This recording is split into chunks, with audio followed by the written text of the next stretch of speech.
To our classes. Today is going to be the third class of literacy for grade 5. Let's first review the two classes before. The first one was about the alliteration, and we were talking about alliteration. We say that alliteration is a repetition for the first consonant sound of two or more neighboring words. Like running rabbit, both of them sound the same sound, which is run.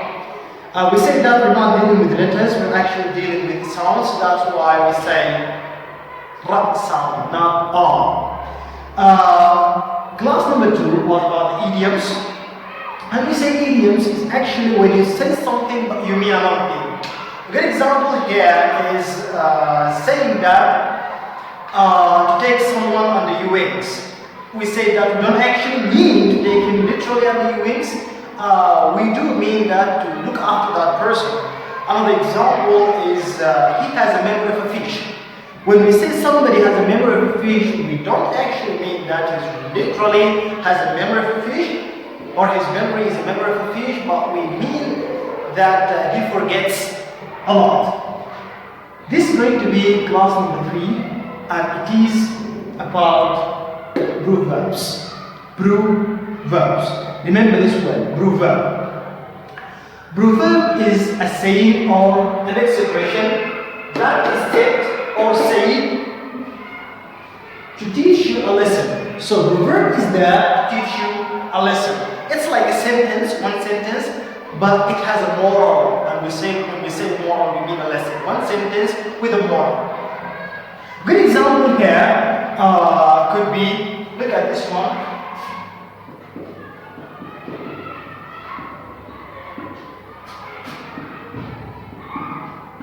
It is no use crying over this milk.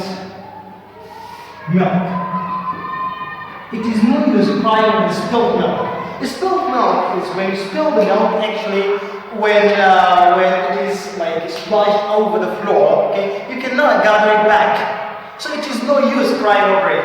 If somebody has spilled the milk and he sat down to cry over it, crying is not going to get the milk as it was, right? So we say this proverb when somebody has lost something, but he's still crying over it.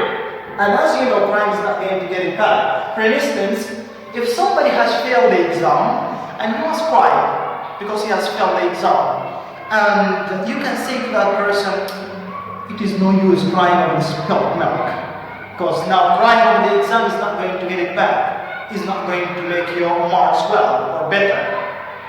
So all you have to do is to get ready for the coming exam. You can do it. But now crying over the spilled milk has no use, or no use crying over the spilled milk. Another one.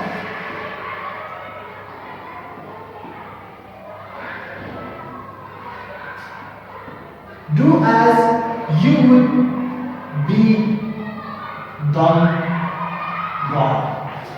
Do as you would be done by. Now, what does that mean?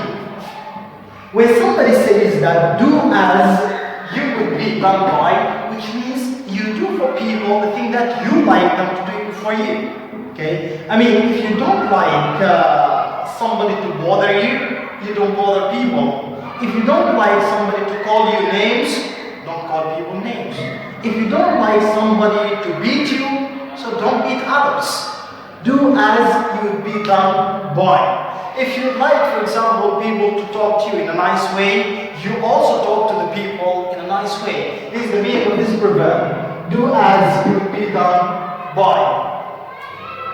Third one. A friend in need is a friend indeed.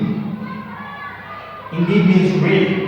A friend in need is a friend indeed. That means the friend which you find when you really need him or need her, this is the real friend. Your friends, your real friends, show up when you are in need for them. Okay? So if you are a good friend or you want to be a good friend, try to be by a good friend, or what you have to do is to be in the need of your friend. Like to be in the help of them. When they need you, they got to find you. That means you're a good friend. Now, I'd like you to get your activity books. Your activity books. You can pause the video, stop the video, get your activity book, open it on page 10, and then restart the video. Okay, all I'm going to do is just to explain the first part of them, and then you're going to complete by matching the proverb with its meaning. The first one, practice makes perfect. It was already done. So we're going to jump to the second one. Look before you leave. Look before you leave, which means look before you jump. And the meaning of this proverb is that if you'd like to do anything, first you need to think of it before you do it. Third, a stitch in time saves 9. A stitch in time, a stitch is like the pass of a needle, okay? That means when you do something on its time, it saves a lot really, okay? Whenever you have to work, try to do it on time, because when the time passes and you did not do it, you really get tired to cover all the things that you did not do. So always do it on time. Great oaks from little acorns grow. Great oaks. Well, oaks is a kind of trees. And the meaning of this proverb is that the huge trees that you see, the big trees you see, they were once little. They were little ones. Okay? They were little plants. It's no English pride on this block. No, we have already explained it. And finally, out of sight, out of mind. If there is something that you cannot see, or somebody is away from you and can't see, after a short period of time, you will stop thinking about him or about it. Okay? So if somebody that it is not before your sight, okay, you can't see, that means also you will stop thinking of it.